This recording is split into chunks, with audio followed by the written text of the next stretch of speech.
संभल की शाही जामा मस्जिद में बीते साल हुए सर्वे के दौरान हुई हिंसा के बाद से शहर में उथल पुथल मची है। जहां अब तक हिंसा में शामिल 79 लोगों को पुलिस ने गिरफ्तार कर लिया है, वहीं पुलिस 86 लोगों की तलाश कर रही है, यानी वे फरार हैं। इसके अलावा पुलिस ने सीसीटीवी फुटेज के आधार पर 74 लोगों के पोस्टर सार्वजनिक जगहों पर भी लगाए हैं, जिनकी अभी तक कोई पहचान नहीं हुई है। इनकी पहचान बताने वालों के लिए पुलिस ने इनाम रखा है। देखिए, आपको बता दूं कि सबसे पहले संभल में बीती 13 तारीख को सबसे पहले ये पोस्टर लगाया गया था, जिसमें पुलिस प्रशासन ने कहा था कि सर पे टोपी है, आंखों पे चश्मा है और दाढ़ी वाला व्यक्ति है, जिसने 24 तारीख को जो हिंसा हुई थी भीड़ को उकसाने का काम किया था। और ये आदमी कौन है, इसकी अभी तक पहचान नहीं हो पाई है। उसके बाद 13 तारीख को ये पोस्टर लगाए गए और 13 तारीख के बाद ये तमाम जो पोस्टर जो लगे हैं वो 14 तारीख को लगे हैं, यानी 74 लोग ये हैं जिनके पोस्टर बाद में लगाए गए हैं। यानी 13 तारीख को ये पोस्टर और 14 तारीख को ये वाले पोस्टर लगाए गए हैं और ये सभी जामा मस्जिद की दीवार पर लगे हैं। और मैं एक बात और बता दूं कि जब ये पोस्टर यहाँ पर लगाए जा रहे थे तो जो इस मस्जिद के सदर हैं जफर, उनके पुत्र ने इस पर आपत्ति जताई थी कि ये पोस्टर यहाँ पर क्यों लगाए जा रहे हैं, ये पोस्टर मस्जिद की दीवार पर न लगाए, तो उनको फिर हिरासत में भी लिया गया था।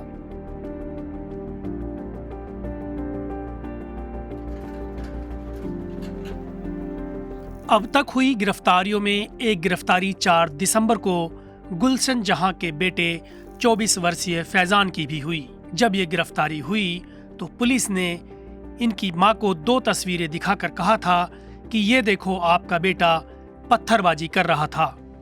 तब इनकी मां ने कहा था कि ये मेरा बेटा नहीं है, न ही उस पर ऐसे कपड़े हैं। बावजूद इसके फैजान को जेल भेज दिया गया।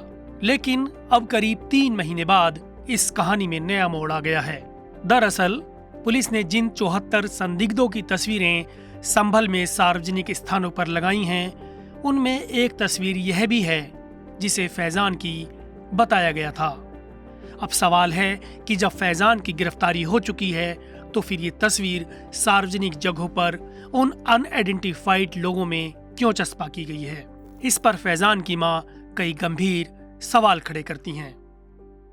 ये कुछ फोटो हैं जो दिखाए गए और बताया गया कि इनका बेटा है। ये 2 फोटो इनको दिखाए गए। इन्होंने तब भी कहा था कि मेरा बेटा नहीं है जी, मेरा बेटा नहीं है ये।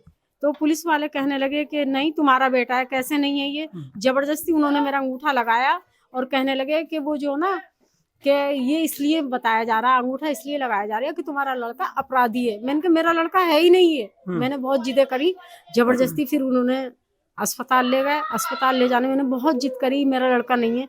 कह रहा है, फिर चालान काट दिया, फिर जेल चला पहुंचा दिया उसे। कोई भी सुनवाई किसी तरह की नहीं है। तो जब ये लड़का, हम इसलिए भी इस बात का जिक्र कर रहे हैं यहाँ पर क्योंकि जिस लड़के की ये तस्वीर है वही सेम तस्वीर, इसी लड़के की तस्वीर संभल की जामा मस्जिद पर और तमाम जगहों पर जो सार्वजनिक जगह हैं उन पे तस्वीर चस्पा की गई है। और ये बताया गया कि ये लोग अनआइडेंटिफाइड हैं, ताकि इनकी कोई पहचान नहीं हो सकी है और ये भगोड़े हैं एक तरह से। जब ये और ये कौन है, कहाँ से, इनका कुछ पता नहीं है। तो यही सेम तस्वीर वहां पोस्टरों में भी लगी हुई है, आप देख रहे होंगे। और ये सेम तस्वीर ये बताकर इनके बेटे को उठाया गया कि ये आपका बेटा है। तो अब ये सवाल है कि ये सेम तस्वीर, अच्छा आपने देखी होगी वहां? मैंने देखी है सेम तस्वीर, पर मेरा बेटा जब अरेस्ट कर लिया तो फिर क्यों लगाई गई है? ये ऐसे तो डबल करेंगे ये लोग। मतलब एक तरफ कह रहे हैं कि ये लड़का है, मुझसे पुलिस ने कहा ये लड़का आपका है, तो आप कह रही हो कि मतलब नहीं है उसमें ये। तो मैंने कहा मेरा है ही नहीं। जब ये गिरफ्तार कर लिया, जेल में पहुंचा दिया, तो फिर क्यों इसकी तस्वीर दोबारा लगाई गई? आपको क्या लगता है? मतलब ये मुझे ये लगता है कि मतलब उसमें कोई और भी उठाना चाह रहा है। यही तो है ना इसका मतलब, कोई और भी उठाना चाह रहे हैं ये लोग। जब जिसकी तस्वीर थी वो पकड़ लिया, तो फिर क्यों लगाई जा रही है? अच्छा, ये बताइए कि आपका बेटा उस दिन ये जो पथराव हुआ था उसमें शामिल था? नहीं, मेरा बेटा नहीं था। मेरा बेटा तो गाड़ी में काम कर टेर लेके जा रहा था। घनश्याम भाई की गाड़ी थी, उसमें टेर लेके जा रहा था। ये तो रास्ते से उठाया है। क्या करते हैं आपके बेटे?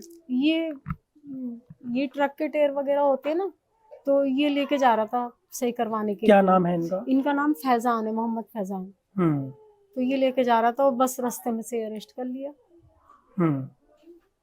ये इस तरीके से हुआ है।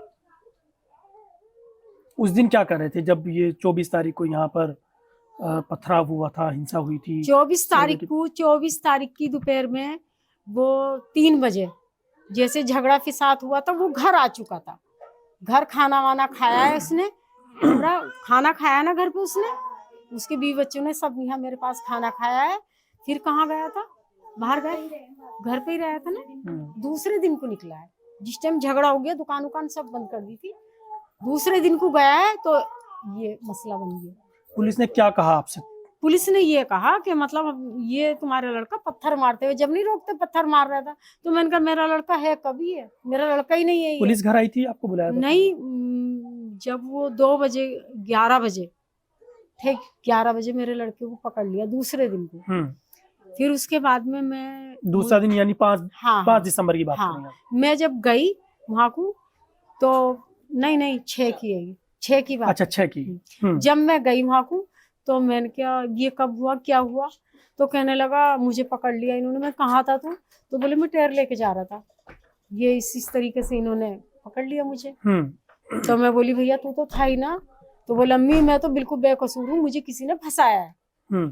और ना ही मैं फिर दुकानों के कैमरे चेक करे तो गाड़ी खड़ी थी, उसमें कैमरों में जब होता तो जब ही तो आता दुकान पे।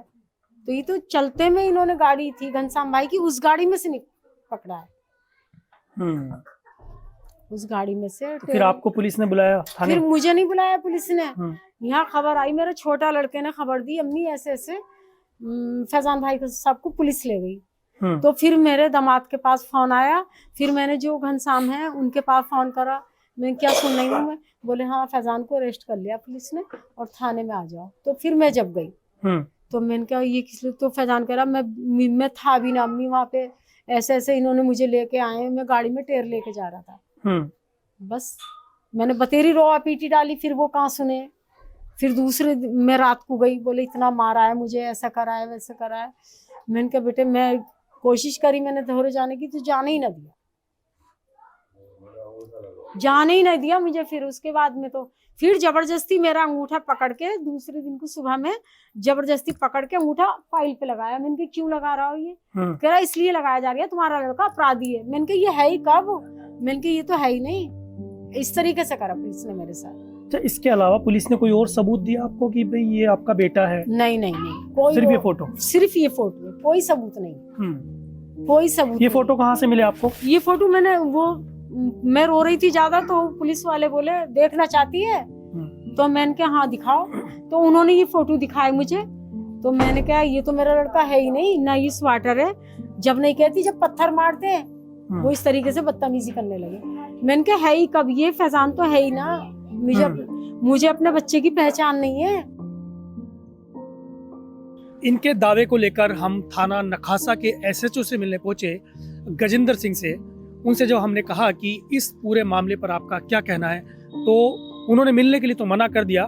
इसके बाद हमने संभल के एसपी कृष्ण कुमार विश्नोई से भी बातचीत की। सर एक सवाल और था मेरा, प्लीज अगर बता पाए आप कि 4 दिसंबर को एक लड़के की गिरफ्तारी हुई थी फैजान की, उनकी माँ का नाम है गुलशन, ये नखासा थाना में हुई थी। और तब उसकी माँ को जो फोटो दिखाया गया था कि ये तस्वीर दिखाई गई थी, वही तस्वीर अभी जो अनआइडेंटिफाइड लोग हैं उनमें शामिल है। तो कहने का मतलब ये है कि जो लड़का 4 दिसंबर को आइडेंटिफाइड हो गया था वो अभी अनआइडेंटिफाइड पोस्टर में है। पोस्टर इश्यू करने वाली टीम अलग है, वो आईओ का काम है। That is a different thing. Poster है वो तो जिन लोगों का हो सकता है, 1-2 लोगों का मिसमैच हो गया हो, but it has nothing to do with जो लोगों को पोस्टर वाले शुरू से भी कोई आइडेंटिफाई नहीं हुआ था। कुछ लोगों के उस पे वैसे आइडेंटिफाइड भी हैं, कई पोस्टर को क्लोजली देखोगे उसके ऊपर लिखा भी है, वो रेड पेन से मार्क किया हुआ है कि आइडेंटिफाई हो गया है। हमें बेसिकली मैन इन पोस्टर से जो मेन ऑब्जेक्टिव है टू फाइंड दैट मैन मौलाना, वो जो सफेद कुर्ते वाला जो है ना, he is the somebody who has brought everybody, वही सब लोगों को इकट्ठे करके लाया था। आगे आइडेंटिफाई हो ना हो कोई इश्यू नहीं है।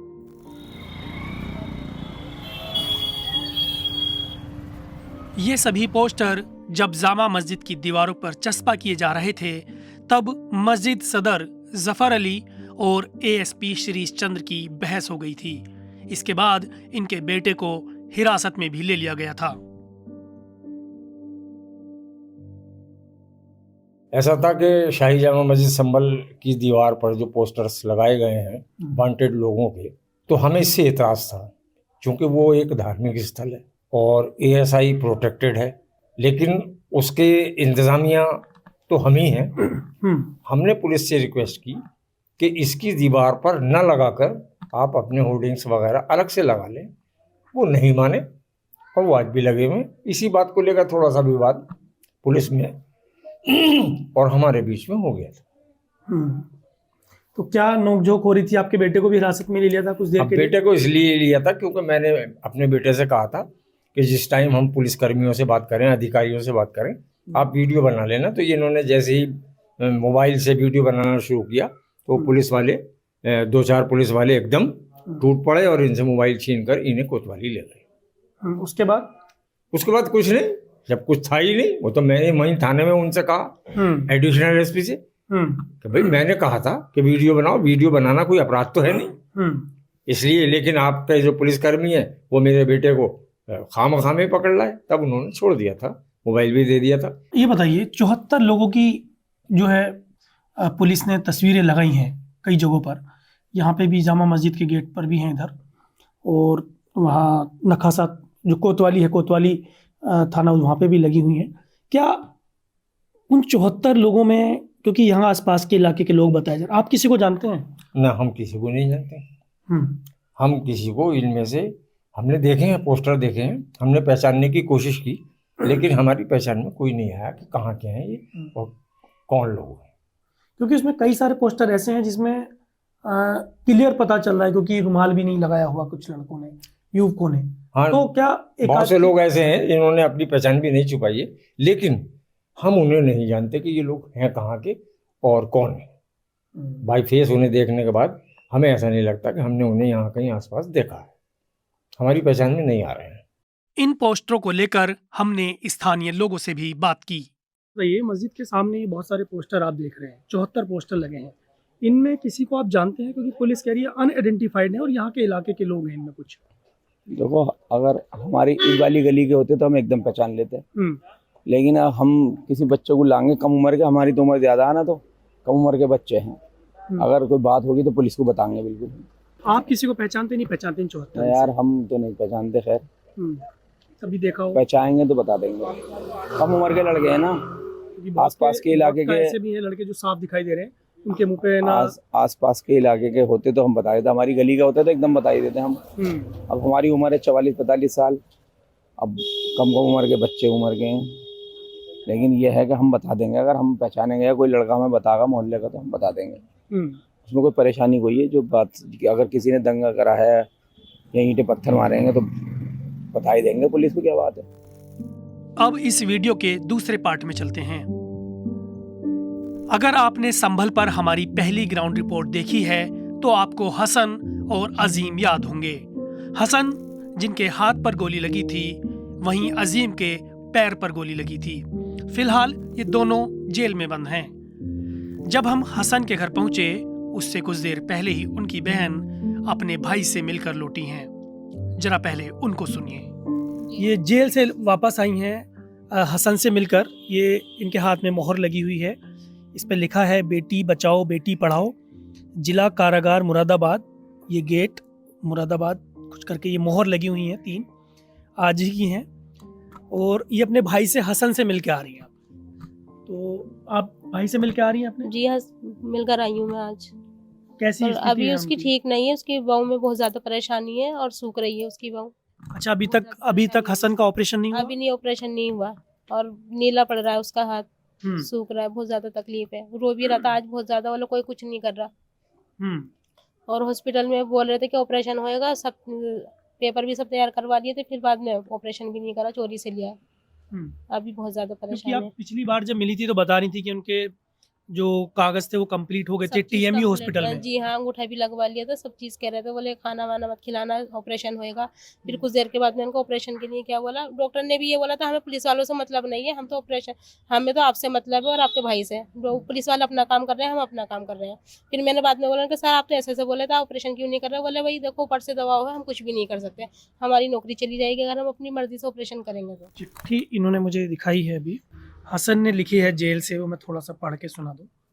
हसन लिखते हैं कि मेरा हाथ काम नहीं कर रहा है और उसमें जान बिल्कुल नहीं है। लगता है वो सूख रहा है। मैं चाहता हूँ मेरे हाथ का इलाज किया जाए। आप लोग वकील साहब से बात करके मेरे हाथ का इलाज करवाइए। इसके लिए जो हो सके कुछ भी करिए। पहले एप्लीकेशन चंदूसी कोर्ट से आई थी पर अभी तक कोई सुनवाई नहीं हो पाई और इसी बात को देखते देखते 2 माह बीत गए। मैं बहुत परेशान हूँ। लगता है मेरा हाथ खराब होने वाला है। मैं चाहता हूँ कि जल्दी से इलाज करवाया जाए। वकील साहब से कहकर इलाहाबाद से एप्लीकेशन लगवाओ जल्द से जल्द। और अम्मी कैसी हैं? उनको कहना मैं उनको बहुत याद कर रहा हूँ। मेरा दिल उनको देखने का कर रहा है। खुदा हाफिज। हसन के वकील कमर हुसैन कहते हैं, देखिए मेरा क्लाइंट है हसन, थाना कोतवाली संभल से वो अरेस्ट किया गया है। वो 4 मामलों में उसका रिमांड हुआ है और उसकी हालत बहुत ही क्रिटिकल है। उसके एक हाथ में जो है गोली लगी हुई है और एक हाथ उसका फ्रैक्चर है। जिस दिन उसका रिमांड हुआ है, जेल जाना है गया है, उससे पहले उसका ऑपरेशन होना था। उसकी हालत बहुत ही ज़्यादा क्रिटिकल है। उसके एक पाँव में मतलब लगभग काम करना छोड़ दिया। रिमांड पे जाना था, मतलब टीएमयू की बात कर रहे हैं आप? हाँ, वो इंजरी के दौरान जो है टीएमयू में एडमिट था, लेकिन उस टाइम कुछ ऐसे सर्कमस्टांसेस हुए कि उसे आनन फानन में उसका रिमांड कराना पड़ा पुलिस को और तब से लेकर आज तक वो लड़का ऑपरेशन के लिए परेशान है। उसकी हालत काफ़ी क्रिटिकल है। मैं आपको बताऊं, उस ह्यूमैनिटेरियन ग्राउंड पे भी उसे मेडिकल एड की ज़रूरत है, क्योंकि अरेस्टिंग से कुछ दिन पहले ही उसके फादर की डेथ हुई थी और वो अकेला कमाने वाला है उस घर का। उसकी अगर पाँव खराब हो गई तो बहुत ही मतलब इनजस्टिस होगा उसके साथ। उसके एक पाँव में फ्रैक्चर है और एक पाँव में गोली लगी हुई है। काफ़ी परेशानी है उसे। मैं लाख एप्लीकेशन लगाने के बावजूद भी यहाँ पर पुलिस की गारत का इंतज़ाम नहीं हो रहा है और मैं चाह रहा हूँ कि उसका मुरादाबाद में ही कहीं प्राइवेट में ट्रीटमेंट हो जाए। सीजीएम कोर्ट ने कोई डायरेक्शन दिया? सीजीएम कोर्ट ने अभी, मैंने एक एप्लीकेशन लगाई थी, उसने डायरेक्शन, सीजीएम कोर्ट ने डायरेक्ट किया है जेल अथॉरिटीज़ को कि एज़ पर लॉ जो है इसका ट्रीटमेंट जो है वो कराया जाए। जेल अथॉरिटीज़ जो है उन्होंने जाने में असमर्थता जताई है। उन्हें प्रॉपर पुलिस का इंतज़ाम नहीं हो पा रहा है उनका ले जाने के लिए मेरठ। मैं कल को इसमें और एक नई एप्लीकेशन लगाऊंगा कि हमें मुरादाबाद के ही किसी प्राइवेट हॉस्पिटल में जो है दिखा दिया जाए, जिससे कि हमारी पाँव जो है ख़राब होने से बच जाए। आप समझिए कि जिस दिन उसका रिमांड हुआ है उसके एक दिन बाद उसका ऑपरेशन होना था, तब से लेकर 3 महीने आज गुजर गए, उसका प्रॉपर ट्रीटमेंट नहीं हुआ है, ना ही उसका इलाज हुआ है अभी तक, ऑपरेशन भी नहीं हुआ है। की मौजूदा स्थिति को लेकर हमने यहाँ के पुलिस अधीक्षक कृष्ण कुमार बिश्नोई से उनके बहजोई स्थित आवास पर मुलाकात की। हमने उनसे यह भी जानने की कोशिश की कि संभल में अभी तक कितने पोस्टर जारी किए गए हैं, कितने लोगों को गिरफ्तार किया गया है, कितने लोग आइडेंटिफाइड हैं और कितने लोग अनआइडेंटिफाइड हैं। क्योंकि आप जानते हैं कि संभल में जब से तमाम उन सार्वजनिक जगहों पर पोस्टर लगाए गए हैं, तब से यहाँ पर एक नए तरह की राजनीति हो रही है। अभी तक कुल 79 लोग गिरफ्तार किए जा चुके हैं। 24 नवंबर को जो हिंसा हुई थी उसमें करीबन 2000 से ज़्यादा लोगों ने पार्टिसिपेट किया था, लेकिन उपद्रवियों द्वारा सीसीटीवी कैमरे हैं वो वहाँ के मौके के तोड़ दिए गए थे। उसकी वजह से जितने जो हैं फुटेजेज हैं वो पुलिस के मोबाइल्स में लिए गए हैं, या फिर इनिशियल जो क्राउड गैदर हुआ था और उसके बाद में कई लापता सीसीटीवी हैं वो विभिन्न घरों के माध्यम से मिले हैं।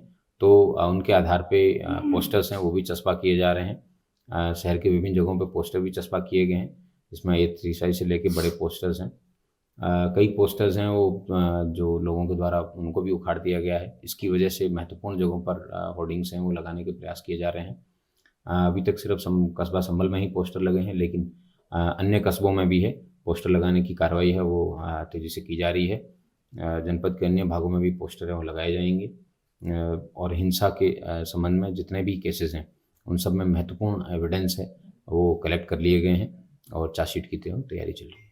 सर 2 फिगर हैं, एक तो फिगर वो है कि जो आपने आइडेंटिफाइड कर लिए लोग, कि इतने ये लोग हैं, यहाँ रहते हैं, ये नाम है, वो है।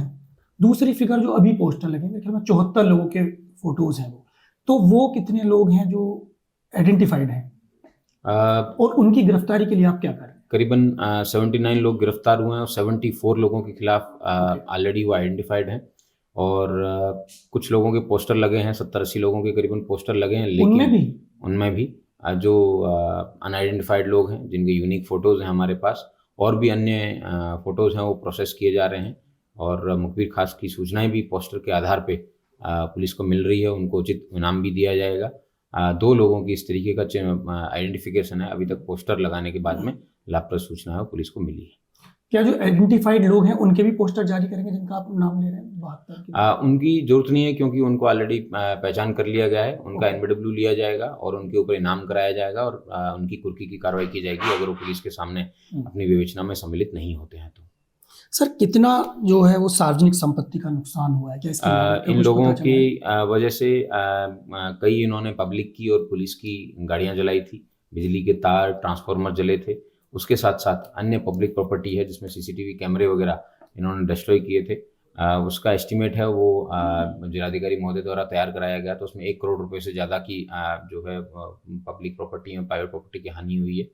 चार्जशीट होने के बाद जितने लोग चार्जशीट होंगे उन लोगों से इसकी रिकवरी है वो प्रॉपर ट्रिब्यूनल के माध्यम से करवाई जाएगी। चार्जशीट कब दाखिल की जाएगी? Within this week we will be chargesheeting this case.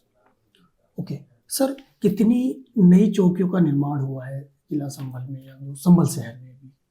संभल शहर में सत्यव्रत चौकी का निर्माण है वो दूसरे फ्लोर का चल रहा है। चौकी दीपा सराय है उसका टेंडर हो चुका है। चौकी खगूसराय है उसका भी टेंडर प्रोसेस में है। चौकी हिंदूपुरा खेड़ा है वहाँ का भी वहाँ पुलिस पिकेट बन चुका है थोड़े समय के लिए, लेकिन परमानेंटली वहाँ पे भी पुलिस चौकी है उसके लिए बजट का आवंटन हो चुका है। तो इन सभी चौकियों के लिए बजट का आवंटन टोटल कितनी चौकियां नहीं बनाई जा रही? संभल कस्बे में 6 चौकियां हैं उसका निर्माण करवाया जा रहा है और कुल जनपद के अंदर करीबन 38 जो अस्थायी आउटपोस्ट है यहाँ पे चौकी के रूप में निर्माण करवाया जा रहा है। यहाँ का मीडिया कई बार ये कहता है कि मतलब कुछ लोगों से बात हो रही थी कि हम पे बहुत ज़्यादा प्रेशर है, काम नहीं करने दिया जा रहा है। इसमें 3 लोगों को शायद आप लोगों ने हिरासत में भी लिया, एक लड़का तो 19 दिन की शायद जेल काट के आया। इस पे अगर आप कुछ विधिक कार्रवाई है वो एविडेंस के आधार पे पुलिस द्वारा समय समय पे की जाती रही है। अगर किसी भी व्यक्ति ने एक्सटॉर्शन या फिर इस तरीके का कोई कार्य किए होंगे उसकी वजह से उनके खिलाफ कार्रवाई की गई होगी। अदरवाइज कोई भी ऐसा व्यक्ति नहीं है जो इनोसेंट है जिसके खिलाफ पुलिस द्वारा इस पूरे प्रकरण में कोई कार्रवाई की। हमने ऐसे तमाम सवाल उनसे पूछे और ये जानने की कोशिश की कि आखिर इसके पीछे की सच्चाई क्या है। आप जानते हैं न्यूज़ लॉन्ड्री किसी से भी कोई विज्ञापन या चाहे वो कॉरपोरेट हो या सरकारी विज्ञापन नहीं लेता है। हम सिर्फ आपके खर्चे पर चलते हैं और ऐसी ग्राउंड रिपोर्ट करने के लिए हमें आपके सहयोग और समर्थन की ज़रूरत होती है। हम चाहते हैं आप न्यूज़ लॉन्ड्री को सब्सक्राइब करें और हमें सहयोग दें। मैं अवधेश कुमार संभल से newslaundry.com के लिए। पत्रकारिता का नासूर बन चुके विज्ञापन के मॉडल को खारिज करके खबरों की इस दुनिया को बदलिए ताकि पत्रकारिता आपके लिए जवाबदेह बने। newslaundry.com/subscription पर क्लिक कीजिए और अपने मन मुताबिक पेमेंट का विकल्प चुनिए, क्योंकि हमारे सब्सक्राइबर्स का नारा है, मेरे खर्च पर आज़ाद हैं खबरें।